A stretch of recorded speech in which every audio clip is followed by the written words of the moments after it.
Que Dieu bénisse ta présence. Bien-aimés, nous sommes encore partis ce matin pour un dimanche extraordinaire. Nous avons été enrichis par la diligence de notre mère, en savoir notre communion avec Dieu. Et nous savons que beaucoup de personnes font des recherches, beaucoup de personnes se donnent des ailes pour avoir la connaissance dans tel ou tel domaine. Amen. Mais nous qui sommes des chrétiens, où est-ce que nous nous investissons? Qui est-ce que nous cherchons à connaître pour que notre vie soit une vie heureuse? Beaucoup de personnes se sont manifestées par des aides, par des actions, par des recherches. Ils ont creusé. La Bible dit que même les prophètes d'avant ont voulu voir, ils ont voulu connaître ce que toi aujourd'hui tu as sous les yeux. Alléluia. Laisse-moi te dire que c'est une grâce ce matin que Dieu te fait. Alléluia. Ce matin, Dieu veut que nous parlons de quelqu'un.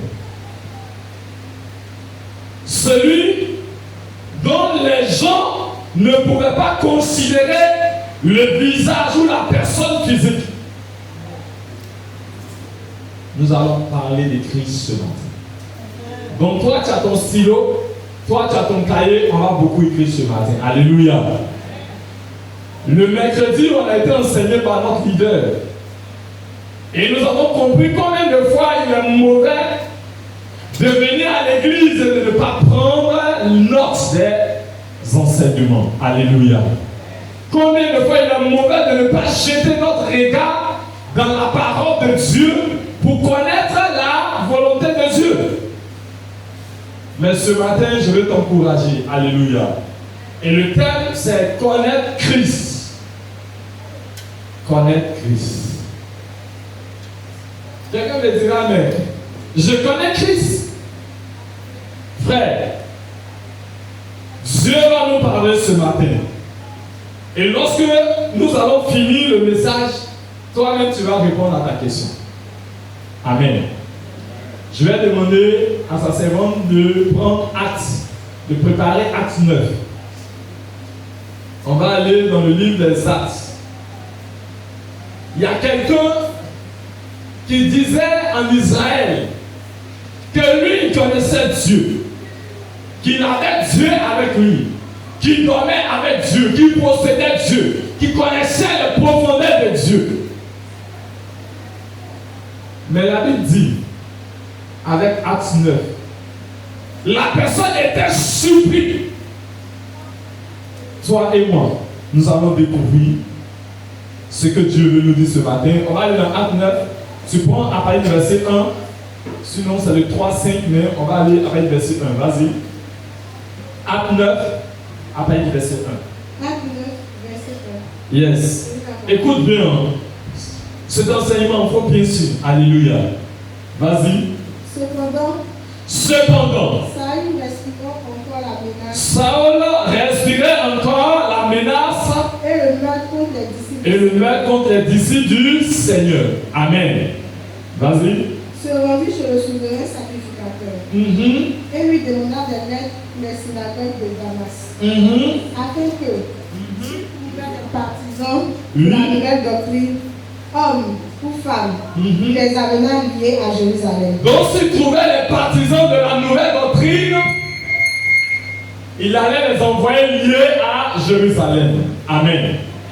Donc voici ce homme-là qu'on appelle Paul. Paul, c'est un sachant. Alléluia. Paul, c'est quelqu'un qui a la connaissance. Alléluia. Paul, c'est quelqu'un qui lisait la Bible. C'est quelqu'un qui lisait la Torah. C'est quelqu'un qui se disait, j'ai la loi de Dieu. Alléluia. Donc ce que les autres sont en train de faire là, ça ne vient pas de Dieu. Il va se mettre à faire quoi? À combattre. Et la Bible dit qu'un jour il va se lever avec son armée pour aller commettre l'acte encore. Au verset 3, qu'est-ce qui va se passer? Verset 3. Comme il était en chemin, et qu'il approchait de Damas, tout à coup une lumière venant du ciel resplendit autour de lui. Verset 4. Il tomba par terre. Et il entendit une voix qui lui dit. Alléluia. Il m'entend une voix. Est-ce que cette voix qui m'entend, est-ce la voix de son voisin? Est-ce la voix des sacrificateurs qu'il allait pour lui donner la permission? Est-ce la voix de son parent ou de son maître Gamaliel? Est-ce la voix de quelqu'un? Mais la Bible dit qu'il va entendre une voix. Alléluia. Vas-y. Saül. Et la voix lui dit, la voix ne commence pas avec quelque chose d'autre, mais la voix commence par appeler le nom de Saul. Alléluia. Donc si la voix appelle le nom de Saul, ce qui veut dire que la voix a la connaissance de la personne de Saul. Alléluia. On va y aller, vas-y. Pourquoi me persécutes-tu? La voix dit, pourquoi me persécutes-tu? Alléluia. Et voici. Il répondit. Saul va répondre. Qui es-tu? Qui es-tu? Alléluia. Seigneur. Alléluia. Allons doucement. Donc, la voix va lui parler. Il a entendu la voix. Il a regardé, il a pensé que ce sont ses serviteurs. Il a regardé, il a pensé que ce sont des personnes qui battaient. Et il va dire quoi? Il va dire, qui es-tu, Seigneur? Frère, si tu connais celui qui t'appelle, est-ce que tu as oublié de lui dire qui es-tu? Amen. C'est un point d'interrogation. Qui es-tu? Si je sais que je vis dans une maison avec ma femme, je vis dans une maison avec mes enfants, quand j'entends la voix de mes enfants m'appeler, je sais que ce sont mes enfants qui m'appellent. Alléluia. Si c'est ton mari, tu sais que c'est ton mari qui t'appelle. Mais si c'est une voix que toi tu n'as pas connaissance, si c'est une personne étrangère à toi, tu feras comme Paul. Et tu diras, qui es-tu, Seigneur? Vas-y. Je suis Jésus. Et la parole répond que je suis Jésus. Que tu persécutes. Que tu persécutes. Il te sera dû de répondre. Arrête-toi là. Donc la parole répond à Saul. Il dit, mon ami, c'est moi Jésus que tu persécutes. Voici une question. Une question que Paul s'est posée. Et voilà la réponse qui revient à Paul. Ce matin, Dieu veut parler au cœur de chacun de nous. Nous qui sommes des sachants, nous qui sommes des personnes qui connaissons, nous qui sommes des personnes qui disent je suis chrétien, ça fait des nombre d'années. Paul a fait des années. Paul a plongé son regard partout. Paul a fouillé partout. Mais il arrive que Paul se trouve à une situation où quelqu'un l'appelle et la personne qui dit qu'il est son maître, Paul n'arrive pas à distinguer la voix de son maître. Il y a un problème. Bien-aimés, nous disons connaître Christ. Mais lorsque Christ vient, nous ne savons pas que c'est lui. Raison pour laquelle ce thème ce matin vient pour le peuple du miracle. Est-ce que nous connaissons véritablement Christ? La question est individuelle. Est-ce que je connais? Est-ce que moi je prêche? Est-ce que je connais véritablement Christ? Est-ce que moi je me lève le matin, je prends mes enfants, je dis allons-y à l'église? Est-ce que moi je connais véritablement Christ? Paul a dit, qui es-tu, Seigneur? Et il a dit, c'est moi Jésus. Bien-aimé, tu es là ce matin. Tu m'entends. Dieu veut me parler, Dieu veut te parler. Ce Dieu dont nous disons avoir la connaissance, est-ce que lorsqu'il nous appelle, est-ce que nous reconnaissons que c'est ce Dieu-là qui nous appelle?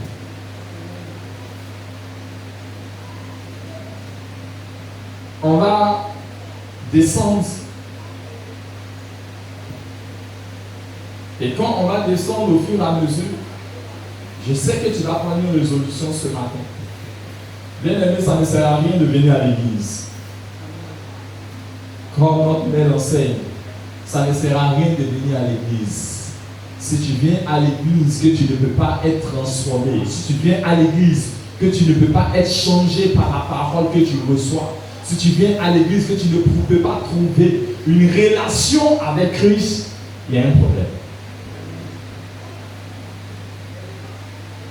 Et la première question que quelqu'un va se poser, mais pourquoi je dois connaître Christ?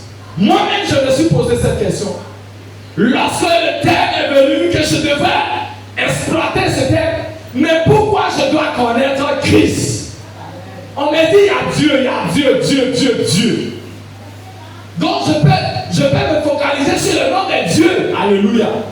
Mais on te dit que tu dois connaître un nom qu'on appelle Christ. Pourquoi ce nom est si important d'être connu?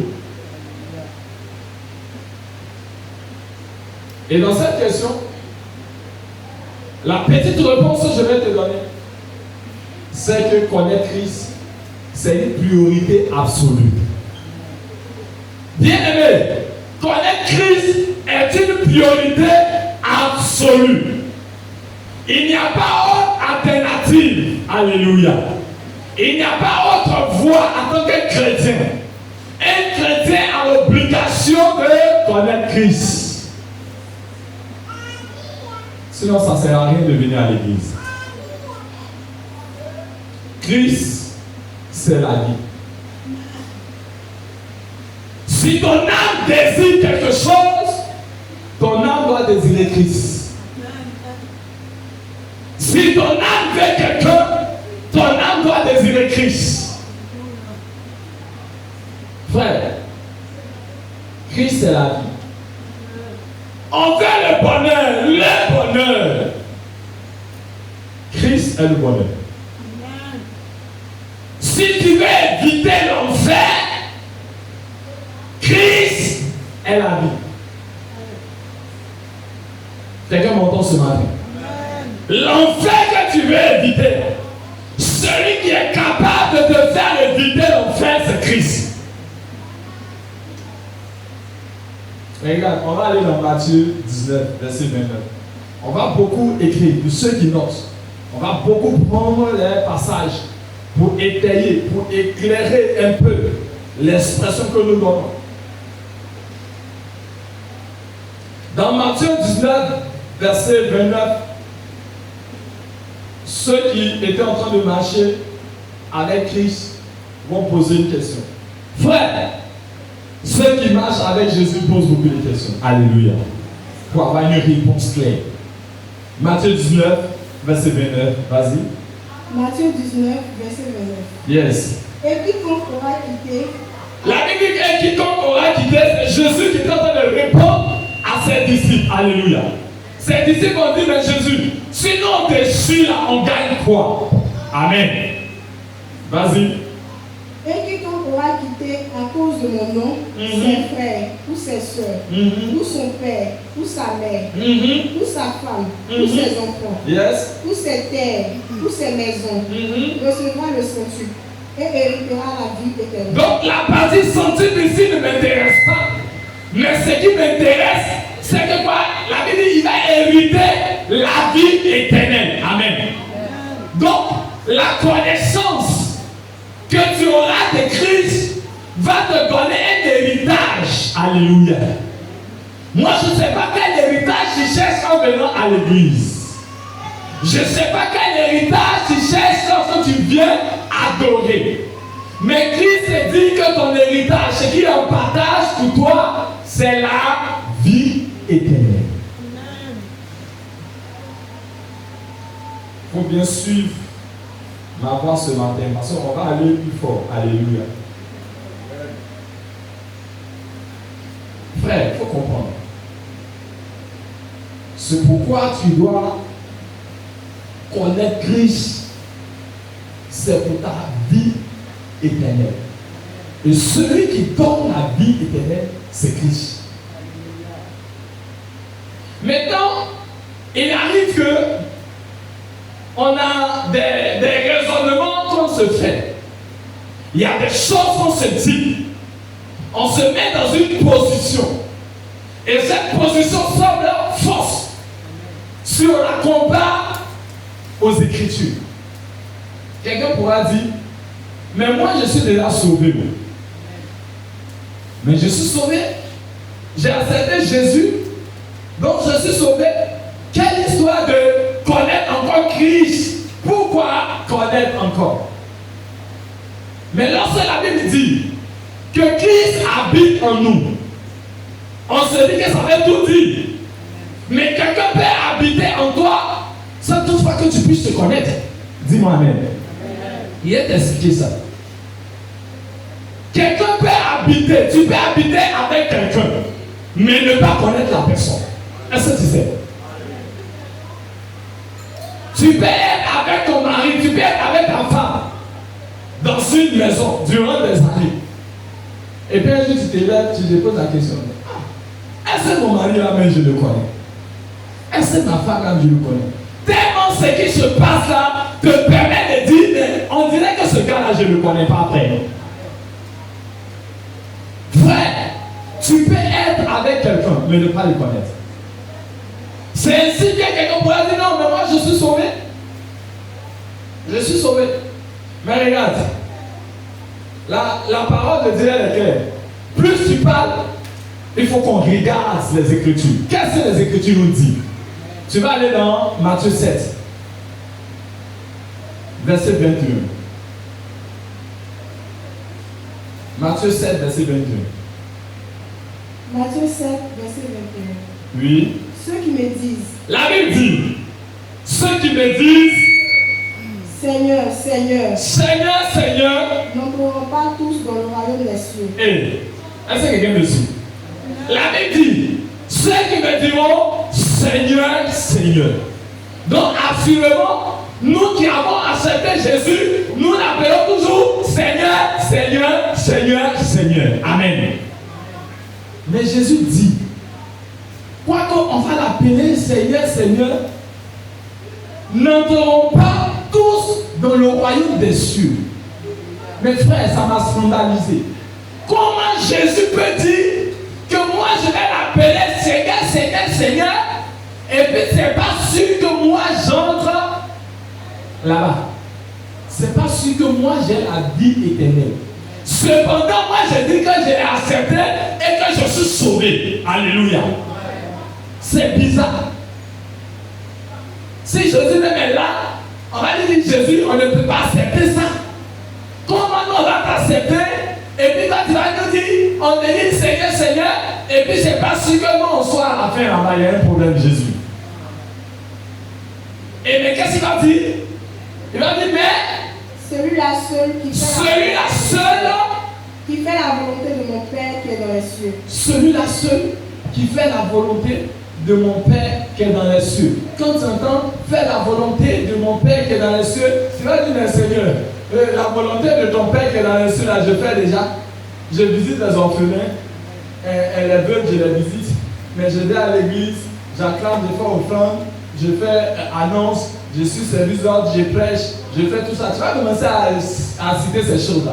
Vous dites, mais Seigneur, je fais la volonté de ton Père qui est dans les cieux. Alléluia. Mais quelle est cette volonté réellement? Avant de toucher cette volonté, je vais te mettre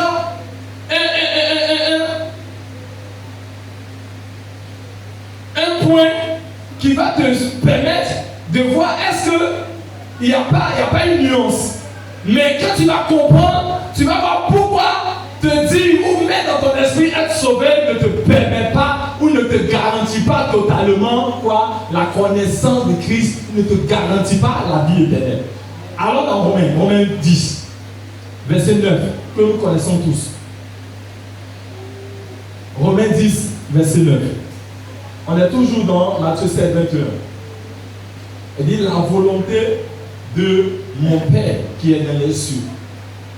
On va voir Romains 10, verset 9. Donc je suis en train de parler de sauver. Romains 10, verset 9. Si tu confesses de ta bouche. Si tu confesses de ta bouche. Le Seigneur Jésus. L'Éternel. Le Seigneur Jésus. Le Seigneur Jésus. Et si tu crois dans ton cœur. Et si tu crois dans ton cœur. Que Dieu l'a ressuscité des morts. Que Dieu l'a ressuscité des morts. Tu seras sauvé. Voilà. Amen.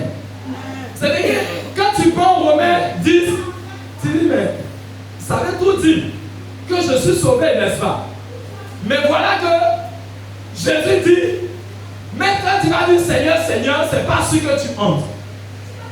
Amen. Mais quand il parle de la volonté de son Père, regarde ce que nous dit Jean 17. Jean 17, Jésus est en train de parler, et je vais prendre du verset 2 à 3.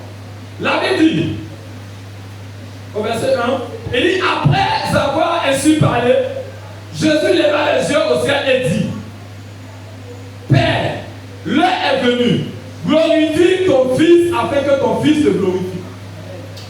Il dit encore, selon que tu lui as donné pouvoir sur toute chair. Donc si Christ dit que le Père lui a donné pouvoir sur toute chair, ce qui veut dire que Dieu lui a donné pouvoir sur tout homme. Alléluia. Il dit encore, afin qu'il accorde la vie éternelle à tous ceux que tu lui as donnés. Donc Christ est celui qui accorde la vie éternelle à tous ceux à qui Dieu a donné à Christ. Quelqu'un m'entend? On va descendre encore au verset 3. Il dit, or, la vie éternelle, ceux qui te connaissent. Alléluia. On parle de la connaissance. Ceux qui te connaissent, toi, le seul vrai Dieu. Et ils te connaissent, toi, le seul vrai Dieu. Donc tout le monde peut connaître Dieu. Alléluia. Mais quand Christ est en train de parler, il ne s'est pas arrêté seulement sur le mot Dieu. Mais il a dit, celui que tu as envoyé, Jésus-Christ. Ça fait quelque part avec cette parole. Frère, Dieu a envoyé Jésus-Christ. C'est Jésus-Christ que Dieu a envoyé. C'est la connaissance de ce Jésus-Christ-là qui te permet d'avoir la vie éternelle. Il dit, la vie éternelle, ceux qui te connaissent. Cette connaissance n'est pas liée seulement au mot Dieu. Amen. Mais connaît Jésus-Christ. Beaucoup de nous qui sommes ici, nous connaissons Dieu. Nous connaissons Dieu. Mais combien sommes-nous qui connaissons Jésus-Christ? Combien sommes-nous qui avons la connaissance de Christ? Raison pour laquelle Dieu m'envoie parler à chacun de nous ce matin, bien-aimé. La vie éternelle est donnée par Christ. Si tu le connais, tu auras la vie éternelle. Si tu n'as pas la connaissance de Christ, tu n'auras pas la vie éternelle. Ne dira pas non, moi je suis sauvé. On a vu Romains 10, Amen. Romains dit que tu es sauvé lorsque tu confesses, Amen. Regarde, je vais te dire une chose. On peut donner le nom de quelqu'un. Je regarde, je dis, bon, mon frère Jean, est-ce que tu vois que le monsieur qui est en train de me filmer, il s'appelle Élisée. Alléluia. Toi, je te donne un nom. Et puis, monsieur Élisée est en train de passer, tu dis, par le nom, monsieur Élisée. C'est son nom. Alléluia. Quand tu vas dire monsieur Élisée, il va se tourner, il va dire, oui, monsieur, pour m'appeler. Amen. C'est vrai que tu as appelé monsieur Élisée, mais est-ce que tu connais monsieur Élisée? Non. On t'a juste donné le nom pour que tu l'appelles. Amen. Beaucoup sommes-nous à qui on donne le nom de Jésus. On dit confesse, oui. Seigneur, je confesse que tu es Jésus, tu es Dieu, tu finis de confesser. Ça s'arrête là. Tu es sauvé. C'est vrai ça. Mais la vie éternelle, si tu t'arrêtes là.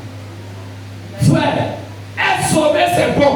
Mais il y a la dimension de la vie éternelle. Amen. il y a la dimension de la vie éternelle. Il faut bien comprendre le message championnat. Sinon, je ne te dis pas que de ne pas être sauvé. Être sauvé, c'est la première étape. Alléluia.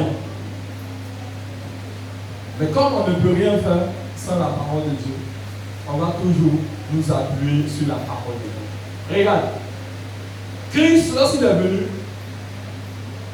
il n'a pas montré le Père aux gens. Voici le Père qui est là. Alléluia. Il nous a enseigné, il a tout fait, même avec ses disciples.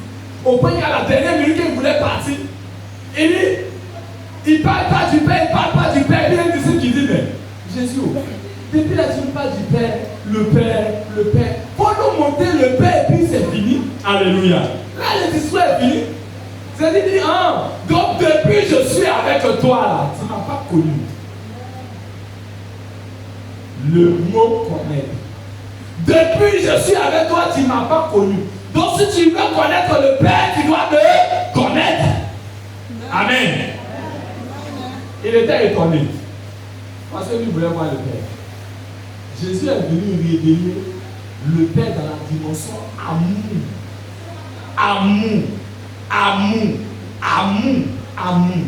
Raison pour laquelle le premier commandement, même qui date de l'Ancien Testament, on parle de quoi? De l'amour. Amen. Jésus aussi est venu et a parlé de l'amour. Et l'homme qui disait, Jésus, je vais te suivre, lorsqu'il a parlé des commandements, il a pris le premier commandement, le deuxième commandement, parle de quoi? Parle de l'amour. C'est le point culminant, le point essentiel que Christ a révélé au monde entier. Parce que sans cette portion-là, il n'est pas évident de faire un pas. Alléluia. Sans reconnaître l'amour que ce Dieu-là nous a manifesté, on ne peut pas aller, on ne peut pas l'accepter. Alléluia. C'est ce que Christ a révélé. Maintenant, pour recevoir, pour avoir la révélation de ce Dieu-là, la Bible dit que la connaissance que tu auras progressivement de Jésus te permet de révéler Dieu. Quelqu'un me reçoit. Frère, il faut me suivre. Si tu me suis, tu comprendras totalement le message. Et le message te fera du bien. Quelqu'un aussi va dire, bon, moi j'ai plusieurs années d'expérience à l'église. Moi ça me fait 20 ans, je suis converti. Ça me fait 10 ans, je suis à l'église. Ça me fait 5 ans, je prêche, je fais tout. On va voir aussi un plan. Frère, le fait d'être ancien, le fait de durer, le fait de fréquenter toutes les églises du monde avant d'être là où tu es, laisse-moi te dire que cela ne garantit pas que tu connais Jésus-Christ. Cela ne garantit pas que tu connais Christ. Alléluia. L'histoire du vieux prophète et du jeune prophète dans 1 Roi 13 que tu vas noter doit t'inspirer. Le vieux prophète, c'est un doyen. Alléluia. C'est un doyen dans le ministère. C'est un doyen, c'est quelqu'un qui a tellement travaillé. Il a tellement œuvré pour Dieu qu'il maîtrise toutes sortes de rouillages. Alléluia. Mais tu vois que celui qui est le vieux prophète, c'est celui-là qui allait faire tomber le jeune prophète. Alléluia. C'est celui-là qui allait faire tuer ce jeune prophète. Parce que ce jeune prophète a pensé que le vieux prophète avait toute la connaissance de Christ. Alléluia. Et comme s'il avait la connaissance de Christ, il ne pouvait pas prendre un chemin de fou. Mais voilà que celui qui disait être expérimenté a fini par conduire le jeune prophète à la mort. Pourquoi? La question de l'ancienneté. Être ancien à l'église, c'est bon. Je ne te prêche pas que c'est pas bon. Je te prêche que c'est bon, mais ce n'est pas suffisant. Alléluia. Parce que si tu te focalises, comme je suis un ancien, donc tout ce que je te dis te permet d'avoir la vie éternelle. Si tu oublies Jésus-Christ, tu as fait l'erreur. Amen. Tu as fait l'erreur. On va aussi voir un autre point. qui concerne la question d'être religieux. Être religieux, on est beaucoup religieux. Religieux, pourquoi? Parce que on se fie beaucoup aux pratiques de la religion et non aux pratiques de la parole de Dieu. Amen. Plus nous nous éloignons de la pratique de l'Écriture, plus nous nous éloignons de la connaissance de Christ. Amen. On va voir, même l'histoire de Paul nous enseigne très bien cet exemple que je suis en train de donner. Le point que je suis en train de donner, l'exemple de Paul nous enseigne très bien. Mais il y a encore quelqu'un qu'on appelle quoi? Nicodème. La Bible a appelé quoi? Le docteur de la loi. Alléluia. Jean 3, verset 10. Comment un docteur de la loi n'a pas de connaissance de Christ? Il y a un problème. Et ce docteur, un jour, il allait voir Jésus pour lui poser des questions. Et Jésus a dit, mais toi tu es docteur. Quand tu es docteur de la loi, là, ton normal là, toi tu dois plus me poser des questions. Mes frères, Nicodème était un docteur de la loi, mais Nicodème était un religieux.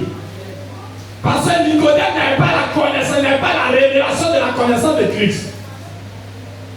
Et Christ a ouvert l'esprit maintenant de Nicodème.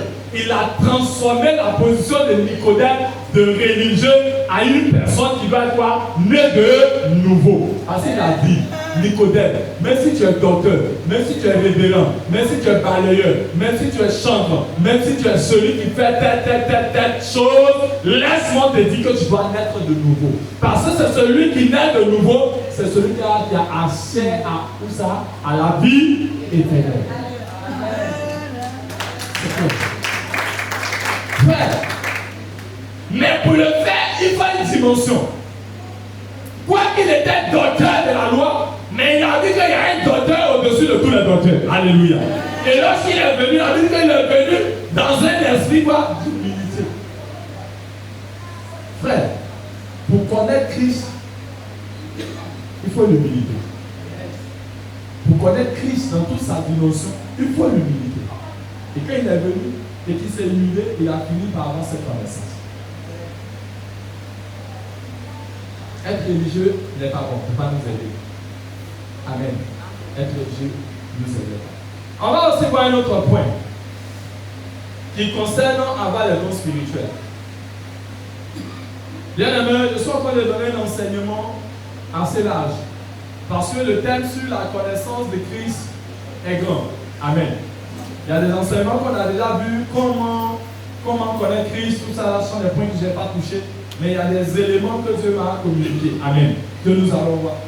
Avoir des dons spirituels. Et lorsqu'on parle des dons spirituels, on parle de 1 Corinthiens 12. Amen. Voilà. 1 Corinthiens 12, appelle verset 1, verset 4 jusqu'à 10, parle des dons spirituels. Qui connaît pas dons spirituels ici?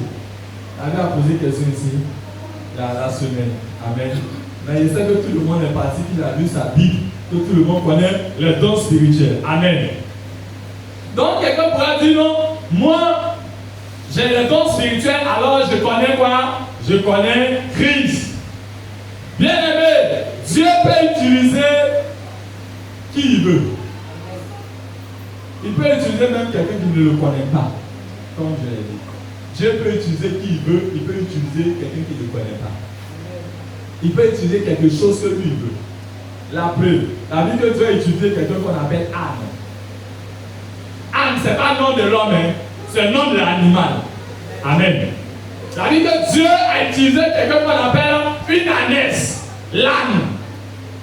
Et il a utilisé l'âne pour parler de quelque chose qui concerne les choses spirituelles. Amen. Donc si tu comprends que Dieu peut utiliser l'âne pour parler des choses spirituelles, c'est pas que j'ai le don spirituel, alors j'ai toute la connaissance de Christ. Non, ça ne me garantit pas. Les dons spirituels sont importants, mais le don spirituel ne garantit pas que j'ai la connaissance totale de Christ. Quelqu'un m'entend? Et quand je poursuis dans le même contexte de l'âne, l'âne elle appartient à quelqu'un qu'on appelle Balaam. Amen. Balaam était un prophète. Et comme Balaam était un prophète, c'est quelqu'un qu'on venait voir pour les orientations concernant les choses spirituelles ou concernant qu'est-ce que Dieu fait, qu'est-ce que Dieu veut dire. Voilà que ce Balaam-là, les envoyés du roi Balak vont venir le voir pour dire bon, viens, tu vas aller prophétiser, comme toi tu es prophète, tu vas prophétiser contre Israël pour qu'elle puisse aller en guerre et détruire Israël. Alléluia. Écoute-moi bien. Lorsque les invités sont venus et quand ils ont vu Balaam, Balaam a consulté Dieu. Alléluia. Balaam a prié. Dieu a donné une réponse à Balaam. Alléluia. Dieu lui a dit ne va pas. Écoute-moi bien. Écoute ça le point. Dieu lui a dit ne va pas. Maintenant les gens là, ils ont bien le résultat de leur problème. Alléluia. Souvent quand j'ai le résultat, on insiste. Alléluia. Donc ils ont insisté sur Balaam. Alléluia.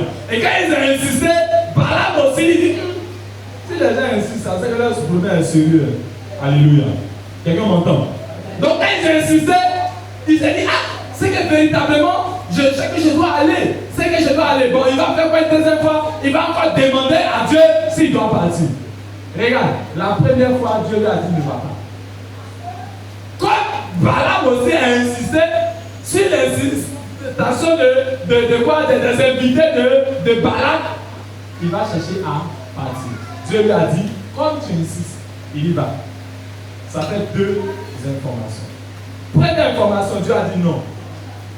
Deuxième information, Dieu a dit oui. C'est un peu bizarre que Dieu te dise non et puis après tu entends Dieu te dire oui. Quelqu'un m'entend? Mais je vais dire comme ça à quelqu'un ce matin.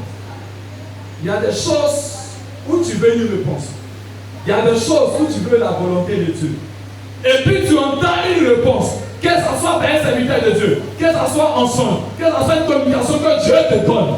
Frère, Dieu t'a répondu. Si une fois Dieu te donne l'information et que la deuxième fois tu vas devant Dieu et que Dieu te donne une information qui est contraire, fais attention à la deuxième information qui est contraire. Tu sais pourquoi? La première fois c'était normal, c'était simple. Dieu a livré son cœur, il a dit à Balaam ne va pas. Parce que Dieu savait tout. Mais comme il a insisté, Dieu lui a dit là. C'est un peu comme se moquer de Balaam. C'est comme de l'ironie. Bien aimé, à force d'insister des choses pour lesquelles Dieu nous dit de ne pas faire, on finit par tomber dans l'erreur. À force d'insister sur des choses que Dieu nous dit non, arrête, on finit par pécher. La Bible dit que lorsqu'il s'est ramassé et qu'il est en train de partir avec l'âme, le même Dieu qui lui a dit va, il dépêche un ange depuis le ciel avec quoi? L'épée pour venir tuer Balaam. Est-ce que tu comprends? Quelqu'un qui te dit va, est-ce qu'il va envoyer armée de l'étang de Dieu? C'est pas normal. Mais s'il te dit va et qu'il envoie armée pour te tuer, c'est qu'il y a un problème. Problème de connaissance véritable de Christ, de Dieu. Parce que lorsque tu as la connaissance véritable de Dieu, tu comprendras que ce Dieu veut dire, que ce Dieu fait. Amen. Frère, Balaam était un prophète, il avait les dons, il pouvait prophétiser, mais ça ne suffisait pas. Parce qu'il lui manquait véritablement une connaissance approfondie, une intimité réelle, une unicité avec la personne de Christ. Alléluia. Fais attention. Lorsque tu es dans les volontés, est-ce que tu peux acclamer Jésus?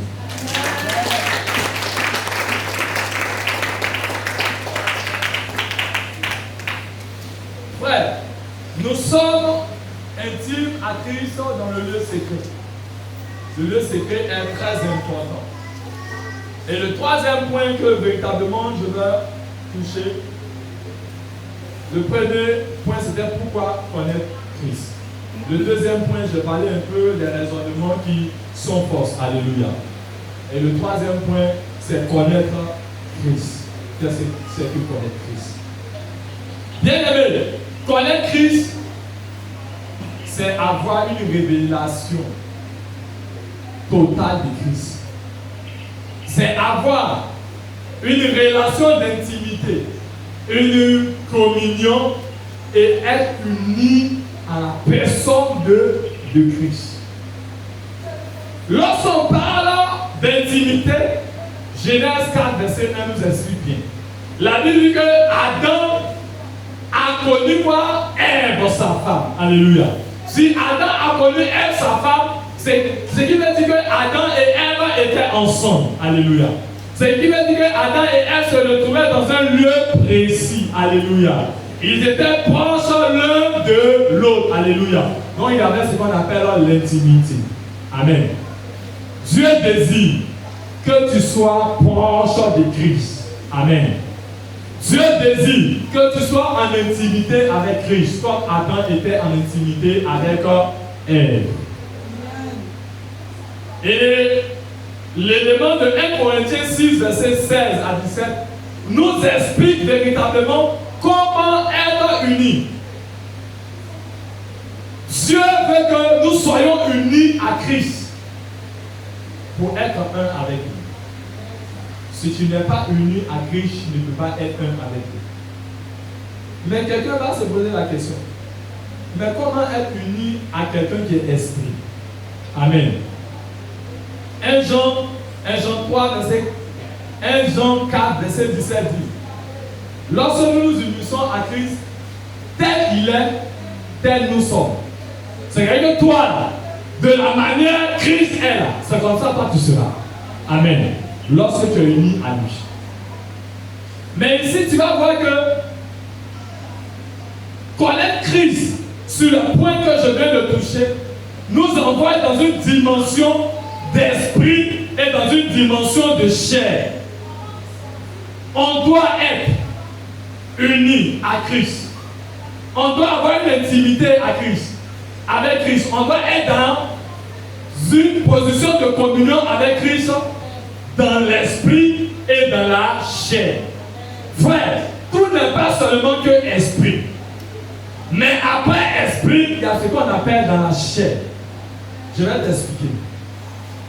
Le premier point par l'esprit, on va aller dans Romains 8, verset 16. Comme je l'ai dit, on va beaucoup jeter nos regards dans la parole de Dieu. C'est la parole de Dieu qui explicite toutes choses. Car je ne suis rien, mais la parole de Dieu est quelque chose. Romains 8, verset 16. Romains 8, verset 16. L'Esprit lui-même rend témoignage. Donc l'Esprit lui-même, on parle de l'Esprit de Dieu, rend témoignage à qui? À notre esprit. À notre esprit. Amen.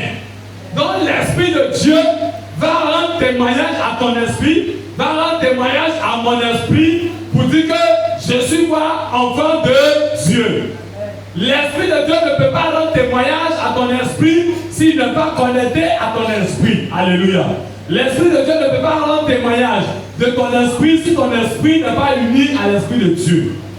On parle de l'Esprit. Mais ici, je vais t'expliquer un principe que tu connais très bien. Le principe, c'est que l'homme est tripartite. L'homme est fait de 3 parties. Amen. Selon la parole de Dieu, l'homme est fait de quoi? D'esprit. L'homme est fait de quoi? D'âme. Et puis l'homme est fait de corps. Amen. Le corps est une partie physique. L'âme et l'esprit sont une partie quoi? Spirituelle, qu'on ne voit pas. Amen. Mais voilà ici la dimension de l'esprit est un élément très important. L'esprit que tu as en toi est très important. C'est ce domaine-là sur lequel l'Esprit de Dieu vient pour communiquer la révélation. Alléluia. Mais voilà que Dieu nous dit qu'on doit être unis en esprit avec lui. Mais il ne s'arrête pas à la dimension esprit, mais il dit aussi que nous devons être unis à lui dans la dimension chair. En qu'est-ce que nous savons? Que la chair n'accomplit pas les désirs de Dieu. Amen. Quand tu entends ça, c'est un peu contradictoire, ça te mélange un peu. Alléluia. Comment est-ce que la chair qui n'accomplit pas les désirs de Dieu, moi, je vais être uni à Dieu dans la chair? Regarde. 1 Corinthiens 6, verset 15. Lorsqu'on parle de la chair, que tu prépares, lorsqu'on parle de la chair, je vais prendre ici la dimension corps et âme. Amen. Parce que le fonctionnement du corps provient de quoi? De l'âme. C'est que l'esprit va capter le langage de Dieu. Amen. Et puis l'âme va dire, esprit, qu'est-ce que le Saint-Esprit a dit? Alléluia. Et lorsque l'âme va prendre cette information, elle va venir à communiquer cette information au corps et le corps va réaliser ce que Dieu désire. Alléluia. Donc c'est en cela que si l'âme n'obéit pas à l'esprit qui a reçu la pensée de Dieu, l'âme va envoyer le corps à désobéir à Dieu. Amen. Quelqu'un m'entend? Voilà. Maintenant, si l'âme et le corps sont soumis, alors ce qui permet à l'homme d'agir dans la dimension de chair. Mais en ce moment, c'est Dieu qui le fait avec la personne. Amen. On va aller, elle a lu 1 Corinthiens 6, verset 15. 1 Corinthiens 6, verset 15. La Bible dit quoi? Ne savez-vous pas que vos corps sont les membres de Christ? La Bible dit que ne savez-vous pas que votre corps sont les membres de Christ.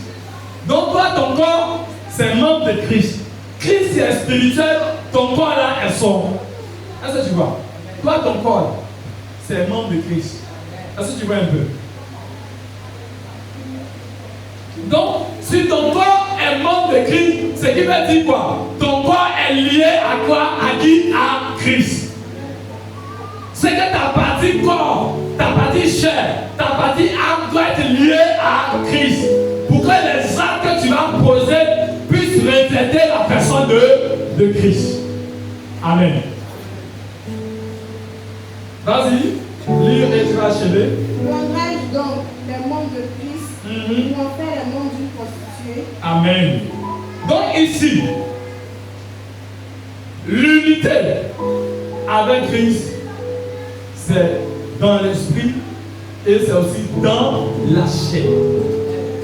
La dimension chair dont j'explique, l'âme et le corps doivent être soumis à la volonté de Dieu. C'est de cette manière-là que notre corps, notre chair peut être agréable à Dieu et Dieu peut demeurer textuellement en nous.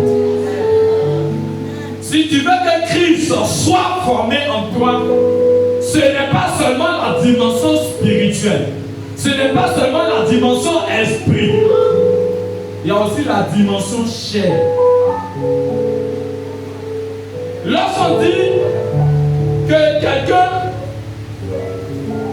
agit dans l'esprit, l'action d'agir dans l'esprit lui donne de pouvoir capter la dimension salut.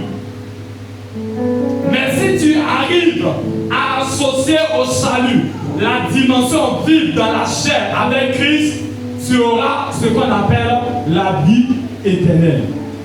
Frère, c'est un enseignement de sorte de décoder. Si tu ne le suis pas, tu ne vas pas comprendre. Histoire de salut, histoire de vie éternelle, histoire de connaître Christ.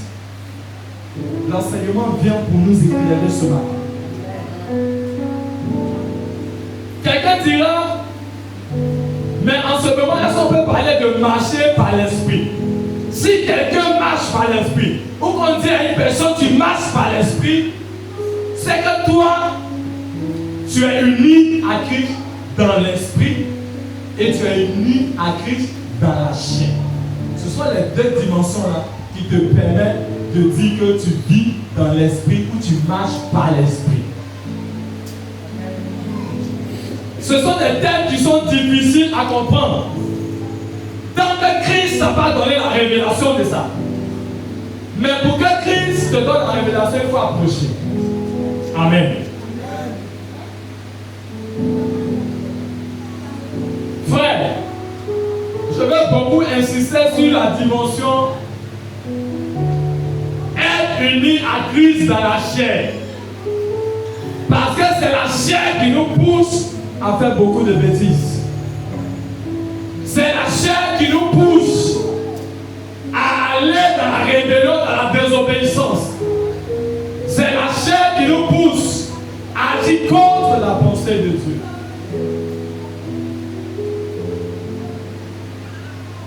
Frère, c'est notre responsabilité que Christ nous a donnée. Le libre choix. Que nous connectons à lui. Que notre chair soit connectée à sa personne. Pour pouvoir vivre la dimension que Christ veut que nous vivons. N'est-ce pas que nous chantons le cantique? Nous sommes dans un lien d'amour. Notre Saint-Esprit est uni avec l'Esprit de Dieu. Nous sommes un dans un lien d'amour. Donc ton esprit et l'Esprit de Dieu va être un. Amen. Ton esprit et l'Esprit de Dieu vont être un. Vous voyez, il y a des cantiques qui sont inspirés. Il y a une autre cantique encore qui peut dire: je veux être comme toi, voilà, marcher comme toi, penser comme toi, agir comme toi, faire comme toi Jésus, faire comme toi Christ. Là, quand tu veux faire, le fait de faire, c'est l'action de la chair. Alléluia. C'est ce qui provient du corps, de l'action que tu vas poser. Donc de la manière Christ fait, toi aussi tu veux faire. De la manière Christ parle, toi aussi tu veux parler. Donc si tu es uni dans la chair avec Christ, tu parleras comme Christ parle. Alléluia. Tu penseras comme Christ pense. Alléluia. Raison pour laquelle Dieu nous dit d'avoir le même sentiment que Christ. Regarde, quand on parle de sentiments, on parle de tout ce qui est lié aux émotions, n'est-ce pas? Donc, il parle d'émotions, on va dans la dimension âme. Alléluia. Oh, si on parle de âme, on va voir un écart. Parler d'esprit et puis âme, c'est des choses un peu bizarres. Mais si ton âme véritablement est soumise à la volonté de l'esprit, alors cette vérité-là est de même. Amen. Dis-moi amen, bien-aimé. Amen. L'unité dans la chair te permet, toi et moi, de faire le service de Dieu. C'est lorsque tu es uni dans la chair avec Christ que tu peux dire: je peux servir Dieu. Tu peux dire: je peux venir à l'église, je peux faire telle chose. Parce que Dieu tient compte de la personne avant de tenir compte du ministère. Dis-moi amen. Dieu tient compte de ta personne d'abord, avant de tenir compte du ministère. Donc tu comprends que la dernière fois quand nous avons enseigné sur la foi et les actions, la foi et les œuvres, tu vois que ça rejoint. Qui parle d'esprit va parler aussi de quoi? De chair. Alléluia. Je vais terminer pour dire. On va aller dans Tite 1, verset 16. Aujourd'hui, là, c'est parole. La parole de Dieu, la parole de Dieu. J'aime la parole de Dieu, j'aime les Écritures. Tite 1, verset 16. Tite 1, verset 16. Écoute bien. Ils font profession de connaître Dieu. Ils font profession de connaître Dieu. Alléluia. On travaille à connaître Dieu. Alléluia. On fait telle chose pour dire on connaît Dieu. Alléluia. Vas-y. Mais il le réunit par les œuvres. Mais comment on peut vouloir faire profession de connaître Dieu, mais nos œuvres, nos actions dévient la volonté de Dieu et nous envoient à agir contre Dieu. Mais il le réunit par leurs œuvres. Bien-aimé, ma prière pour toi, c'est que la volonté que tu as pour Dieu te donne d'agir véritablement dans l'esprit et dans la chair selon Christ. Cela va te donner d'avoir la connaissance de Christ. Connaître Christ est tout. Connaître Christ est la vie. Car Christ est la nature même de Dieu. Christ est la personne de Dieu. Christ est l'alpha et l'oméga. Christ est celui par qui nous puissons aller au ciel. Christ est le premier et le dernier. Que Dieu vous bénisse. Que Dieu vous bénisse. Que Dieu vous bénisse. Tu vas te bénir.